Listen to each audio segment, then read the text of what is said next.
Hello views, welcome to DJMS Tamil channel. Mahanadi சீரியலுக்கான upcoming எபிசோடில் காவேரி விஜய் 2 பேரும் ஒன்றா வரதை பார்த்தா எப்படிமா இருக்க காவேரி அப்படின்னு சொல்லிட்டு ஒருத்தவங்க கேட்க, நல்லா இருக்க, நீங்கள் எப்படி இருக்கீங்கன்னு சொல்லிட்டு நல்லா விசாரிச்சுட்டு அதுக்கப்புறம் இது யாருமா அவங்க கணவரா அப்படின்னு சொல்லிட்டு கேட்க, ஆமாங்க அப்படின்னு சொல்லிட்டு சொல்கிறாங்க. யாருக்கா? காவேரியோட வீட்டுக்காரர் சினிமா நடிகர் போலவே இருக்காரு அப்படின்னு சொல்லிட்டு 2 பேரும் பேசிக்கிறாங்க. கோவில் மண்டபத்துக்கு வந்ததும் காவேரி கிட்ட, வரீங்களா நீ ராகினி அணியை போய் பார்த்துட்டு வரலாம் அப்படின்னு சொல்லிட்டு அஜய் தங்கச்சி கூப்பிட, நான் வரேன் அப்படின்னு சொல்லிட்டு அஜய் ரொம்பவே ஆர்வக்கோளாரா இருக்கிறத பார்த்த விஜய், கண்டிப்பாக பொண்ணு உனக்கு தாண்டா, எங்கேயும் போவாது அப்படின்னு சொல்லிட்டு பேசுறாரு. ஒரு பக்கம் வந்தவங்களை சாப்பிடுங்க அப்படின்னு சொல்லிட்டு பசுபதி வந்து கவனிக்கிறாரு. இன்னொரு பக்கம் என்ன பண்றாங்க, சரிவா நான் கூட்டிட்டு போறேன் அப்படின்னு சொல்லிட்டு காவேரி என்ன பண்றாங்க, அஜயோட தங்கச்சி வந்து ராகினியோட ரூமுக்கு கூட்டிட்டு போறாங்க. ராகினியோட ரூமுக்கு போன காவேரி, உங்க அஜயோட தங்கச்சி உன்னை பார்க்கணும்னு சொன்னாங்க அப்படின்னு சொல்ல, ஓ அப்படியா, வாங்க அண்ணி, நீங்க ரொம்ப அழகா இருக்கீங்க அப்படின்னு அஜயோட தங்கச்சி சொல்ல, நீயும் தான் அப்படின்னு சொல்லிட்டு 2 பேரும் என்ன பண்றாங்க, மாறி மாறி செல்ஃபி எடுத்துக்கிறாங்க. சரிங்க நீ இதை என்னோட ஃப்ரெண்ட்ஸ் கிட்ட எல்லாம் காட்டணும் அப்படின்னு அங்கிருந்து கிளம்ப, இந்த பக்கம் காவேரியை பார்த்த ராகினி, எனக்கு உனக்கா எனக்காமா இப்படி பொண்ணு மாதிரி ரெடி ஆயிட்டு வந்திருக்கே அப்படின்னு சொல்லிட்டு கேட்க,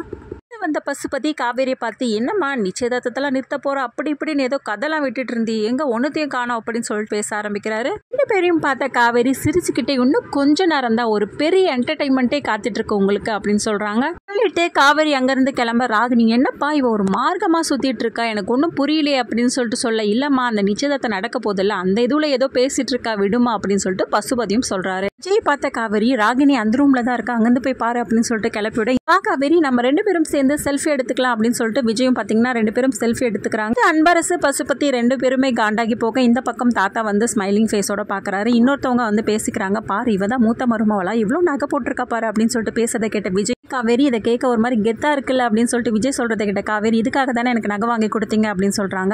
அப்படிலாம் ஒன்றும் இல்லை அப்படின்னு சொல்லிட்டு சொல்ல, எப்படிதான் பொண்ணுங்களா இந்த நகையெல்லாம் போட்டுட்டு இருக்காங்களோ அப்படின்னு சொல்லிட்டு காவேரி சொல்லிட்டு அங்கிருந்து கிளம்ப, ஏன் இவ இப்படி சொல்லிட்டு போறா, இவ்வளவு பொண்ணு தானே அப்படின்னு சொல்லிட்டு யோசிச்சுக்கிட்டே நிக்கிறாரு விஜய். காவேரி பசுபதியை பார்த்து சிரிக்க, விஜய் பார்த்து, என்ன நீ அவரை பார்த்து சிரிக்கிற, அவர் உனக்கு எனிமி தானே அப்படின்னு சொல்லிட்டு சொல்ல, கொஞ்ச நேரத்துல நீங்களே என்னை பார்த்து சிரிப்பீங்கனாலே எனக்கு தெரியல அப்படின்னு சொல்றதை கேட்டு விஜய், என்ன சொல்ற, ஏன் இப்படிலாம் சொல்ற அப்படின்னு சொல்லிட்டு கேட்க, வெயிட் பண்ணுங்க அப்படின்னு சொல்லிட்டு சொல்றாங்க. ராகினி ரொம்பவே அழகா ரெடி ஆயிட்டு வரதை பார்த்து அஜய் ரசிக்க ஆரம்பிக்கிறாரு. பத்திரிக்கை வந்து படிக்கிறாங்க. அதுக்கப்புறம் 2 பேரும் மோதிர மாத்திரத்துக்காக ரெடியா இருக்க தருணத்துல போலீஸ் அந்த இடத்துக்கு வராங்க. கடத்தின விஷயத்துல உங்களை கைது பண்றோம் அப்படின்னு சொல்லிட்டு சொல்ல, எந்த பொண்ணு அப்படின்னு சொன்னதும் காவேரி, நான் தான் அப்படின்னு சொல்லிட்டு சொல்றாங்க. ஆமா காவேரி எதுக்கு இது மாதிரி வேலை பண்ணிட்டு இருக்க அப்படின்னு சொல்லிட்டு அன்பரசு உடனே வந்து பசுபதிக்கு சப்போர்ட்டிவா பேச, இப்ப நடந்தது அப்படின்னு கேட்க, தாத்தா நாங்க கொடைக்கானல் போயிருந்தோம்ல தாத்தா, அப்ப நடந்த விஷயம், இப்ப கொடுத்த கம்ப்ளைண்ட்டுக்கு இப்ப அரெஸ்ட் பண்ண வந்திருக்கீங்களே அப்படின்னு விஜய் கேட்க, கொடுத்திருந்தோம் அப்ப இவரை கண்டுபிடிக்க முடியல, இப்பதான் என் கண்ணில் தென்பட்டாரு அப்படின்னு சொல்றாங்க காவேரி.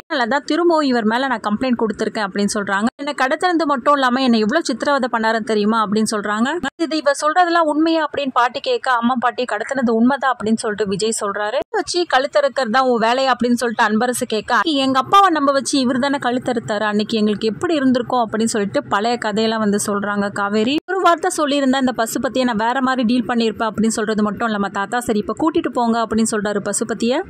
பசுபதி அரெஸ்ட் பண்ணி எனக்கு இவங்க தெரியும் அவங்க தெரியும் அப்படின்னு சொல்றத மீறியும் என்ன பண்றாங்க, இன்ஸ்பெக்டர் பசுபதி அரெஸ்ட் பண்ணி கூட்டிட்டு போறாங்க. எழுதுகிட்டே இருந்த ராகினி அப்பா அப்படின்னு சொல்லிட்டு ஓட, அங்கிருந்து வந்த அஜய், நிச்சயதார்த்தம் முடிஞ்சதுக்கு அப்புறம் போய்க்கலாம் வா ராகினி அப்படின்னு சொல்ல, உடனே முறைச்சிட்டு அங்கிருந்து கிளம்ப, உடனே வெறுப்பேத்துற மாதிரி பேசுறாங்க காவேரியும். என்ன பேசுறதுன்னு தெரியாம அங்கேயே நிக்கிறாங்க. இதோட இன்னைக்கான எபிசோட் வந்து முடிச்சிருக்காங்க.